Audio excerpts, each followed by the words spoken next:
Good evening everyone, कैसे हैं आप सब लोग। मेरा नाम है राहुल और मैं दूंगा आपको सीडीपी का प्रैक्टिस सेट। जैसे कि शाम के बज रहे होंगे 7, क्योंकि सुबह 7 बज रहे होते तो क्या आ रहा होता, हिंदी ग्रामर का प्रैक्टिस सेट। ठीक है, इसमें आपको कुछ मिलेंगे ट्रिक्स, कुछ मिलेंगे एक्सपेक्टेड क्वेश्चंस और थोड़े से हम करेंगे डीपली एक्सप्लेन। ठीक है, और यहाँ से जो एक्सपेक्टेड क्वेश्चन बता दूंगा ना, यहीं से आपका ज़्यादातर पेपर बन रहा है, क्योंकि बहुत सारे लोगों ने ना सीटेट में भी 30 में से 30 ला के दिखाए, तो मतलब 30, 28, 29 आ रहे हैं, मतलब हो जाएगा, अच्छा हो जाएगा आपका सीडीपी। ठीक है, तो भरोसा रखें। इसकी पीडीएफ डाउनलोड करनी है तो राहुल पांडे ऑफिशियल चैनल है टेलीग्राम पे, उससे कर लें। पहले क्वेश्चन से स्टार्ट करेंगे। पहला क्वेश्चन है आपका, यदि एक शिक्षक अक्सर जोर देता है कि छात्रों को केवल पाठ्य पुस्तक से उत्तर देने चाहिए, देखो कितनी घटिया बात कह रहा है। वो कह रहा है केवल पाठ्य पुस्तक से उत्तर दो, मतलब आती है ना वो 10 रुपये की कुंजी, जो किस्मत की कुंजी, उससे देखो और रट के चले जाओ। तो क्या है ये, छात्र पाठ्यपुस्तक के बाहर से उत्तर देते हैं, इससे तो कोई मतलब ही नहीं निकल रहा। अभी छात्र स्वयं से नहीं सोच सकते, ऐसा तो हो नहीं सकता कि नहीं सोच सकते। नहीं सोचते तो फिर अपसारी चिंतन कैसे करते बहुत सारे बच्चे। ठीक, गलत कह रहा है। छात्रों के लिए समय की बर्बादी देख रहे हो, ये कहना चाह रहा है कि समय बर्बाद मत करो, सीधे गाइड से याद कर लो। तो इसका मतलब क्या है, ये सारे तीनों गलत हैं। इसका मतलब है शिक्षक सख्त है, टीचर क्या है, हार्ड है। आंसर हो जाएगा डी। ये ना बनाया हुआ क्वेश्चन है, ठीक है, याद रखना, आंसर डी होगा। देखो, विद्यार्थी कक्षा में विभिन्न कार्यों के माध्यम से व्यस्त रहते हैं, तो ये क्या कहलाती है, इसे कहते हैं क्या। देखो, student are engaged in classroom through different learning task. क्या रहे ना, एंगेज्ड, एंगेज आ रहा है, देख लो यहाँ पे थोड़ा सा हिंदी में निकल नहीं पाते शब्द। अब यहाँ इसने एंगेज कहा तो यहाँ एंगेजमेंट कर लो।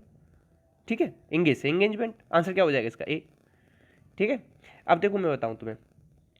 सबसे पहले होता है एंगेज, फिर होता है एक्सप्लोर, फिर होता है एक्सप्लेन, फिर होता है इवेल्युएशन, फिर होता है रुको, एक्सप्लेनेशन, फिर होता है इवेल्युएशन। इस तरीके से 5 ई होते हैं।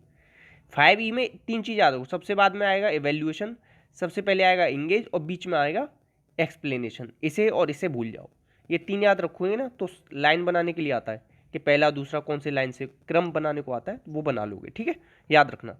आंसर इसका याद रख लेना, इंगेज और इंगेजमेंट, इस तरीके से इंग्लिश से मिला लेना है ना।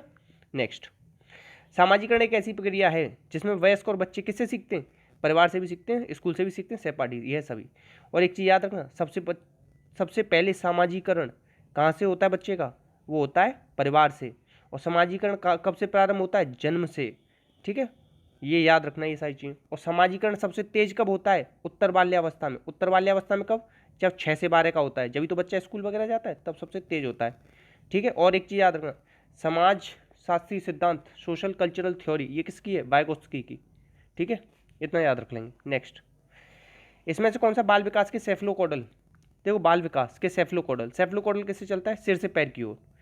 प्रोक्सीमो डिस्टल होता, क्या होता, प्रोक्सीमो डिस्टल, तो वो क्या हो जाता, मध्य से पर्दे की ओर। ठीक है, याद रखना, आंसर ये हो जाएगा।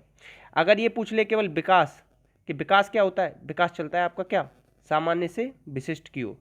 और सामान्य से विशिष्ट की ओर क्या होते हैं, निगमन, निगमन विधि पढ़ी है, उसमें भी सामान्य से विशिष्ट की ओर चलते हैं। क्योंकि विशिष्ट क्या होते हैं, उदाहरण, सामान्य क्या होते हैं, आपके नियम। याद रखना, बहुत सारी 5-6 चीज़ बतानी मैंने आपको इसमें मिक्स करके, सारी चीज़ें याद रखनी है। नेक्स्ट, देखो, मनुष्य में जो व्यक्तिगत अंतर होते हैं किसका परिणाम होते हैं, हेरिडिटी और एनवायरनमेंट का गुणनफल होते हैं। ये भी पूछा जाता है, योग होते हैं गुणनफल होते हैं, ये गुणनफल होते हैं, किसने कहा है, वुडवर्थ ने। ठीक है, अगर इसके साथ टाइम और जोड़ दें गुणा करके, तो ये किसने कहा है, रॉस ने कहा। ठीक है, याद रखना। वुडवर्थ से रिलेटेड अगर कोई फैक्ट याद हो आपको कि वुडवर्थ ने क्या किया, तो उसे कमेंट में लिखेंगे आप। नेक्स्ट, वाइगोत्स्की, वाइगोत्स्की ने क्या दिया था, रेसिप्रोकल टीचिंग दी थी, या लर्निंग कहो, रेसिप्रोकल लर्निंग। और 4 स्टेप दिए थे, क्वेश्चनिंग, क्लेरिफाइंग, समराइजिंग, प्रिडिक्टिंग। ठीक है, इस चीज़ को याद रखना। तो इन्होंने किसकी बात करते हैं बताओ, असिमिलेशन और ये अकोमोडेशन की तो बात करते हैं, तो प्याज ही करता है इसकी तो। ठीक है, याद रखना। ये किसकी बात करते हैं, सोशल इंटरेक्शन की बात करते हैं। बहुत सारी चीज़ें इंग्लिश में देख लिया करो, या हिंदी में भी लिख रहा है लो, ये तो सामाजिक संपर्क। ठीक है, याद रखना ये। वाइगोत्स्की क्या कहते हैं कि पहले क्या आएगा, पहले आएगी लैंग्वेज, फिर आएगा थॉट। प्याजे कहता है पहले थॉट आएगा फिर लैंग्वेज आएगा। और ये याद रखना कि पहले लर्निंग होगी फिर क्या होगा आपका, डेवलपमेंट। और प्याजे कहता है पहले डेवलपमेंट होता है फिर लर्निंग। इन दोनों चीज़ों में ना प्याजे और वाइगोत्स्की दोनों एक दूसरे के विपरीत हैं। ठीक है, और इन्हें क्या कहते हैं, सामाजिक निर्मितवादी, ये भी याद रखना, सामाजिक निर्मितवादी। नेक्स्ट, गार्डनर ने 7 प्रकार की बुद्धिमत्ता की एक सूची तैयार की। ये पता है कब की बात है? जब शुरुआत में 7 प्रकार की थी, अब क्या चल रही? 9 प्रकार की। मगर एनसीईआरटी के अकॉर्डिंग पूछ ले या पेपर में पूछ ले कितने प्रकार की बुद्धि बताइए, तो 8 लगाना, क्योंकि एनसीईआरटी के अकॉर्डिंग। वैसे वो 7 और 9 ऑप्शन में ही नहीं देता है ज़्यादातर, ठीक है। तो इसमें से कौन सी नहीं है? स्थानिक थी, उसमें अंतर्व्यक्तिक थी, भाषाई थी। अंतर्व्यक्ति क्या होती है? इंटरपर्सनल। इंटरपर्सनल किस में होती है? ये जितने भी नेता होते हैं ना, जितने भी झूठ बोलते हैं, ये सब हैं इसी में। चाहे बीजेपी हो, चाहे कांग्रेस हो, चाहे आम आदमी हो, ये सब झूठे जितने भी हैं ना, वो सब अंतर्व्यक्तिक वाले हैं, ठीक है। इन्होंने भावात्मक नहीं दी। भावात्मक किसने दी थी? मेयर और पीटर साल्वे ने दी थी सबसे पहले। कब? 1990 में। और इसी ने किताब लिखी थी व्हाट इज ईआई। और अगर आप कहोगे कि भावात्मक बुद्धि को सबसे ज़्यादा फेमस किसने किया था, वो डैनियल गोलमैन ने किया था। किससे? इनकी किताब थी इमोशनल इंटेलिजेंस। 5 प्रकार की बुद्धि बताई थी इन्होंने। और ये पीटर साल्वे ने कितनी बताई? 4 प्रकार की। इतना सब कुछ याद रखना ही पड़ेगा, कम से कम 10 क्वेश्चन से ज़्यादा बता दिए इसमें, ठीक है, याद रखना। नेक्स्ट, अब देखो ट्रायल और एरर हिंदी में करता हूँ। प्रभाव का नियम देखो, तत्परता, अभ्यास और ये प्रभाव, 3 नियम किसने दिए? ये दिए थॉर्नडाइक ने। क्या कहते हैं इसके सिद्धांत को? ठोस सिद्धांत, या बंद सिद्धांत, या परमाणु का सिद्धांत, या सीएबीडी टेस्ट। 2 तरीके के नियम बताए थे। एक तो बनाए थे इसने कौन से? मेन नियम या मुख्य नियम। एक बताए थे गौड़ नियम। गौड़ नियम की संख्या बताई थी 5, मेन नियम बताए थे 3, तत्परता, अभ्यास, प्रभाव। और ये 3 बताए थे ना, कब बताए थे? 1898 में। डेट भी पूछी गई है राजस्थान के पेपर में। तो अब ये कह रहा है प्रभाव का नियम। प्रभाव का नियम होता है सुख या दुख का नियम। सुख या दुख की जगह और क्या लिख के आ सकता है आपको? संतोष या असंतोष का नियम, ठीक है। और तत्परता के नियम को क्या कहते हैं? रुचि का नियम। अभ्यास के नियम को क्या कहते हैं? उपयोग या अनुपयोग का नियम, ठीक है। और 3 प्रकार की बुद्धि बताई इन्होंने, अमूर्त, यांत्रिक, सामाजिक। किसने? थॉर्नडाइक जी ने। और व्यक्तित्व किसके आधार पर बताया? चिंतन के आधार पर बताया। इतना याद रख लेना, ठीक है। नेक्स्ट है सभी प्रकार के विचार जब किसी समय को केवल एक ही उत्तर दें, इतने से आंसर निकल आएगा आपको। एक चीज़ याद रखना, जितना बड़ा क्वेश्चन उतना ज़्यादा उसमें इंफॉर्मेशन होगी, उतनी ज़्यादा हिंट से आप आंसर निकाल लोगे। मैं पूरे इसका आंसर केवल एक इससे निकाल सकता हूँ। एक ही उत्तर जो होता है ना, वो अभिसारी का होता है। अपसारी के कितने होते हैं? बहुत सारे उत्तर होते हैं। ये सब दोनों किसने दिए? गिलफोर्ड ने दिए। व्यवहार द्वारा व्यवहार में परिवर्तन ही अधिगम है, वो ये इनकी लाइन है गिलफोर्ड की, ठीक है। याद रखना, याद ऐसे रखना, दोनों का व्यवहार अच्छा नहीं था तो गला फोड़ दिया। इन्होंने 3 चीज़ें बताई थी, कौन कौन सी? संक्रिया, विषय वस्तु, उत्पाद। संक्रिया के अंतर्गत आते हैं अपसारी और अभिसारी, ठीक है। मूल्यांकन इस तरीके से आते हैं, ठीक है, याद रखना। नेक्स्ट है गेट्स के अनुसार। ये इतनी ज़्यादा पूछी गई है, हद कर दी है। इसने हुआ एक ऑलपोर्ट की वो मनोदयक वाली हुई परिभाषा, हद से ज़्यादा पूछी गई है। तो ये कहते हैं अनुभव और प्रशिक्षण द्वारा व्यवहार में संशोधन ही क्या है? यही अधिगम है, ठीक है। अधिगम क्या है? अनुभव और प्रशिक्षण द्वारा व्यवहार में संशोधन। किसके द्वारा? गेट्स के अनुसार। आंसर हो जाएगा बी। नेक्स्ट है आपका, बच्चे को परिवार से कैसी शिक्षा मिलती है? बच्चे को परिवार से मिलती है इनफॉर्मल। फॉर्मल कहाँ से मिलती है? स्कूल से, ठीक है। और एक होती है निरौपचारिक।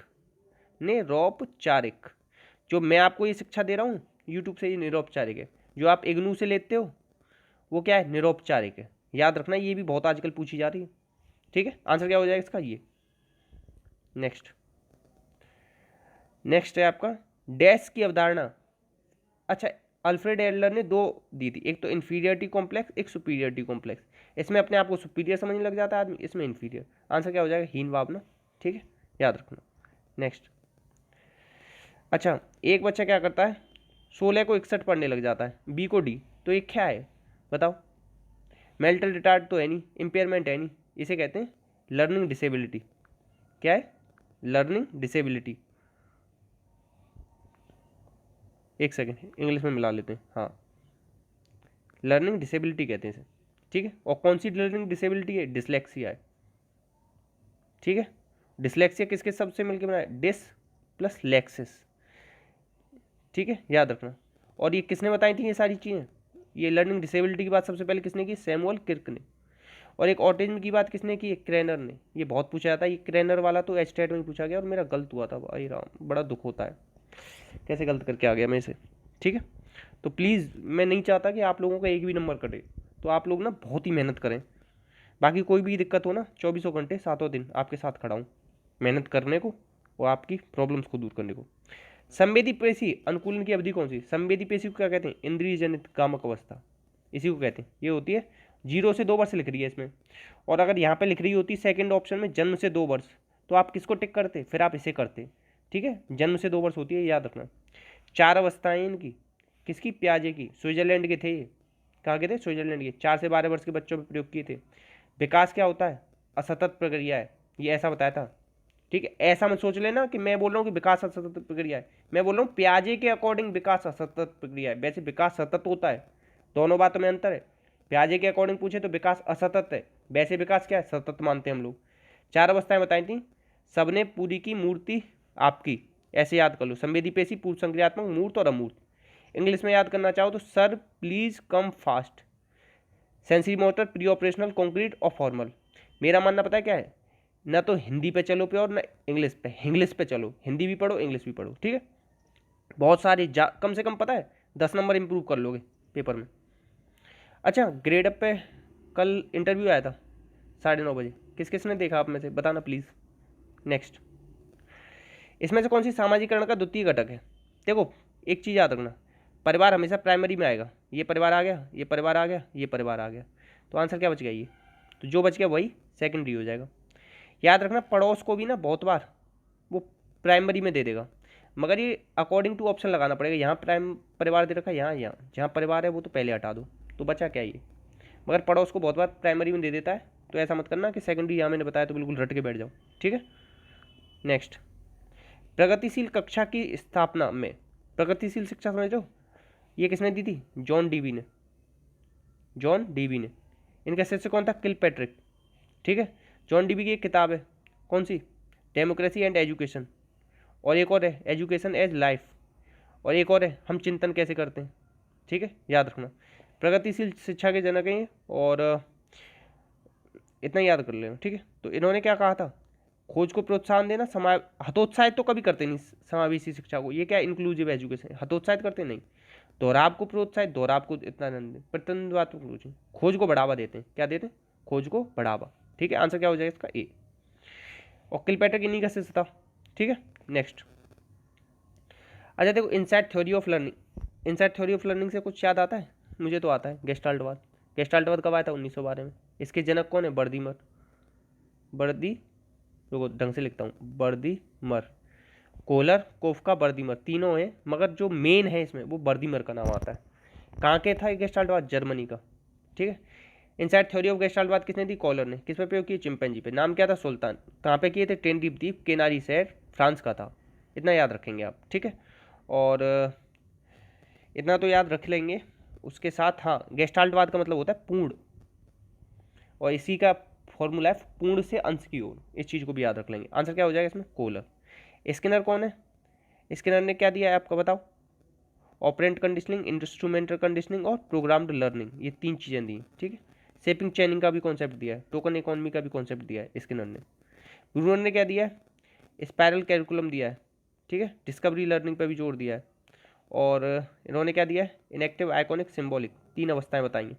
जिन पे आज बताई दिया मैंने ऊपर। आंसर इसका ए हो जाएगा। कम से कम 20 फैक्ट बताए होंगे। देखो कभी भी ना क्वांटिटी के ऊपर मत भागना, क्वालिटी के ऊपर भागना। एक क्वेश्चन तो कोई भी पढ़ा के चला जाएगा यूट्यूब पे, कोई भी। बात तो ये है कि फैक्ट्स के साथ पढ़ाना, ठीक है। नेक्स्ट क्वेश्चन, ह्यूरिस्टिक विधि बतानी। ह्यूरिस्टिक विधि के द्वारा, आर्म स्ट्रोक के द्वारा। स्टिक इतनी पढ़ी कि आर्म स्ट्रॉन्ग हो गई, ऐसे याद रख लो, ठीक है। इतना याद रख लेना। ह्यूरिस्टिक किसने दिए? Arm strong. नेक्स्ट, अच्छा, जीवन कौशल का मूल्यांकन, ये सुपर टेट में आता है। लाइफ स्किल 10 नंबर का दे रखा है अलग से। तो जीवन कौशल का मूल्यांकन कितने कौशल के आधार पे होता है बताओ? ये 3 कौशल के आधार पे होता है। कितने? 3। अब 3 कौन कौन से हैं? वो ये 3 ये रहे। कौन कौन से? शैक्षणिक पक्ष, सामाजिक, भावात्मक, ठीक है। और कौन सा नहीं आता? शैक्षणिक नहीं है, सॉरी, चिंतन, सामाजिक, भावात्मक, 3 है, ये नहीं आता। चिंतन में 5 होते हैं, ठीक है। भावात्मक में 2 होते हैं पक्ष, इसमें 3 होते हैं। इस तरीके से 5 और 3 8 और 2 10 होते हैं टोटल। 10 क्या है? अपनी लाइफ स्किल है। किसने दी? NCERT कहती है, याद रखना। आंसर क्या हो जाएगा इसका? ए। कौन सा लाइफ स्किल नहीं है इसमें? ए। नेक्स्ट, अब देखो अनुबोधन किसका है बताओ? अनुबोधन किस शिक्षण कौशल के अंतर्गत आता है? तो ये आता है खोज के अंदर। किसके अंदर? खोज। ठीक है। नेक्स्ट चिड़ियाघर और अजायबघर किसके अंतर्गत आता है? समुदाय संसाधन के। किसके? समुदाय संसाधन। याद करने वाले क्वेश्चन है डायरेक्ट। अच्छा देखो ये क्वेश्चन अच्छा है, नाटक शिक्षण के लिए क्या उपयुक्त है? नाटक शिक्षण गए तो भाषा उपयुक्त है। अब कहोगे सर आप ये तीनों उपयुक्त क्यों नहीं? नाटक की बात कर रहा है, स्टोरी टेलिंग की बात कर रहा होता तो हम तीनों लगा देते, मगर ये नाटक की बात कर रहा है, इसलिए आंसर क्या होगा इसमें? सी होगा, सॉरी। ठीक है, याद रखना। नेक्स्ट, इसमें से कौन सा एक वस्तुनिष्ठ प्रश्न है? वस्तुनिष्ठ क्या होते हैं? दो तरीके के प्रश्न होते हैं, वस्तुनिष्ठ और व्यक्तिनिष्ठ। वस्तुनिष्ठ होते हैं सही और गलत, ठीक है, और ये लघु उत्तरी, मुक्त उत्तर वाले और निबंधात्मक ये व्यक्तिनिष्ठ होते हैं। ठीक है, याद रखना। आंसर क्या हो जाएगा इसका? सी। नेक्स्ट, तो आज का आपका जो क्वेश्चन है वो ये है, थॉर्नडाइक कहाँ के निवासी थे? कितने लॉ दिए? प्राइमरी लॉ कितने थे? सेकेंडरी लॉ कितने थे? ठीक है, याद रखना। और गैने ने कितने प्रकार की? 8 प्रकार की लर्निंग बताइए, इनके स्टेप बताने सारे। तीसरा होमवर्क ये है, एरिक्सन ने भी 8 प्रकार की स्टेज दी लाइफ की, इनकी स्टेज के नाम लिखने। देखता हूँ किसमें दम है इतना सब लिख दे। ठीक है, ये आपके लिए चैलेंज। ठीक है, एक्सेप्ट करना और लिख के दिखाना, बहुत कुछ सीखोगे, सच बता रहा हूँ। अपनों का ध्यान रखना। कोई भी डाउट आया हो कमेंट बॉक्स में पूछ लेना, वरना राहुल पांडे ऑफिशियल चैनल है वहाँ जाके देख लेना, नहीं तो मेरा मोबाइल नंबर है 9917261169। मैसेज करना, कॉल कोई करना मत इस पर, नहीं तो ब्लॉक हो जाएगा डायरेक्टली। ठीक है, मैसेज करके पूछ लेना, जब मैं फ्री होऊंगा रिप्लाई कर दूंगा। ठीक है, बाकी इसी के साथ जय हिंद जय भारत।